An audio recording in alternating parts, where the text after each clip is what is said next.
Yang kedua, seseorang ini dia hijrah tetapi ternyata hijrahnya palsu. Itu karena apa biasanya?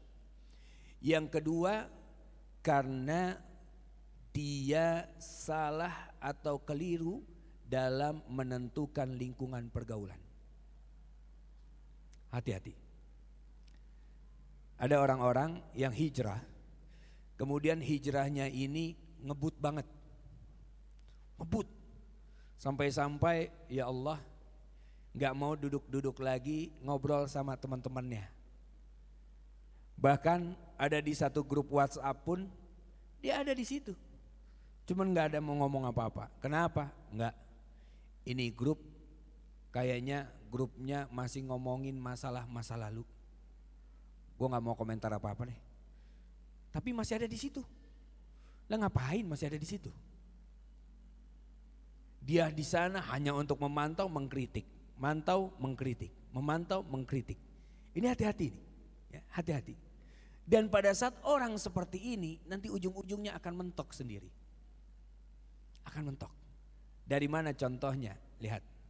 Kami tadi pagi baru saja mengajar di Sunda Kelapa. Sunda Kelapa itu membahas tentang qada dan qadar. Qada dan qadar. Ada sebagian ulama berpendapat bahwa yang namanya takdir itu udah gak bisa dirubah sama sekali. Takdir gak bisa dirubah sama sekali. Tapi ada sebagian ulama yang mengatakan bahwa takdir itu ada yang tidak bisa dirubah, ada yang ditetapkan oleh Allah berdasarkan ikhtiar seorang hamba. Pelan-pelan ya. Allah tetapkan takdir itu berdasarkan ikhtiar seorang hamba. Apa contohnya? Begini. Dalam satu hadis Rasulullah SAW, kana Rasulullah SAW wa huwa sadiqul masduq.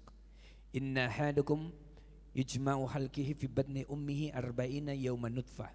Thumma yakunu mithla dhalika alaqah. Thumma yakunu mithla dhalika mudghah. Thumma yursalu ilahil malak. Fayanfuhu fi ruh. Wa yu'maru bikatsbi arba'i kalimat. Bikatsbi rizkihi wa ajalihi wa amalihi. As-sa'idun huwa kussakiyun. Di dalam hadis ini dibuka dengan kalimat kana Rasulullah sallallahu alaihi wasallam wa huwa shadiqul masduq. Kalau teman-teman mendapatkan redaksi hadis model seperti ini menandakan hadis ini akan berbicara tentang suatu perkara yang gaib. Saya ulangi. Hadis ini berbicara tentang perkara yang gaib. Kenapa? Karena kalimat redaksinya dimulai dengan kalimat taukid atau penguat. Wa huwa shadiqul masduq.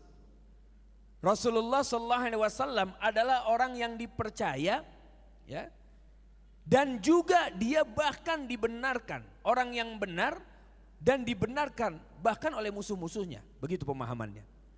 Sampai-sampai pernah ada satu peristiwa saat yang namanya umat mukmin atau umat muslim pada saat itu, orang-orang mukmin saat itu di tahun kelima kenabian, pada saat Rasulullah SAW kemudian menyarankan mereka untuk hijrah. Bagi siapa yang mau hijrah, yang khawatir bahwa dirinya keselamatannya akan terancam, silakan hijrah ke Habasyah. Karena di sana ada seorang raja yang adil, padahal rajanya beragama Nasrani saat itu.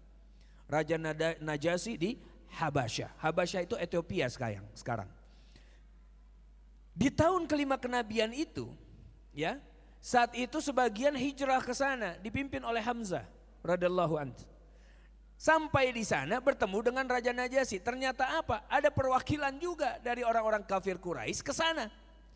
Untuk apa? Menggagalkan hijrahnya ini. Karena di kotanya atau negerinya Raja Najasyi kan gak berani macam-macam dia. Namun yang namanya pemimpin orang kafir Quraisy saat itu bernama apa? Bernama Abu Sufyan. Abu Sufyan belum masuk Islam saat itu. Saat itu kemudian Abu Sufyan mengatakan kepada Raja Najasyi, wahai Raja, ini orang-orang ini yang cari masalah, yang membawa masalah di Mekah. Orang-orang ini yang memecah belah, bisa memisahkan seorang suami dari istrinya, seorang anak dari ibunya, seorang bapak dari anaknya. Ini orang-orang ini nih. Dan mereka punya pemimpin satu namanya Muhammad sallallahu alaihi wasallam. Dia itu adalah orang yang mengaku menjadi nabi. Orang mengaku menjadi nabi. Nah, kemudian apa? Kemudian lihat, Raja Najasyi bertanya kepada Abu Sufyan, apakah orang yang mengaku nabi itu pernah berdusta enggak? Walaupun cuma sekali. Abu Sufyan diam berpikir dan kemudian dia mengatakan, enggak sih. Itu Abu Sufyan saat itu musuh Rasulullah atau bukan? Musuhnya. Kalau musuh biasanya orang baik pun dibilang gak baik. Kalau kita punya musuh coba, ada orang-orang baikin musuh kita. Terus kemudian kita percaya gak?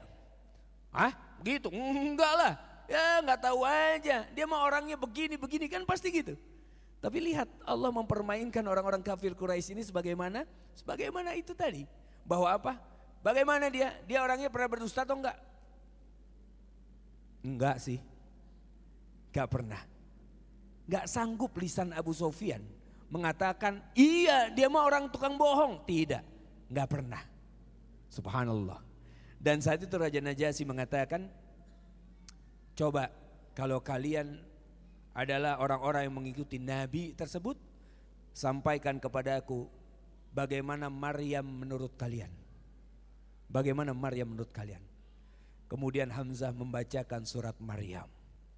Saat Hamzah membacakan surat Maryam, menangis Raja Najasyi sampai-sampai janggutnya pun basah oleh tangisannya. Allahu Akbar. Saat itu kemudian Raja Najasyi mengatakan, hasbuk, cukup.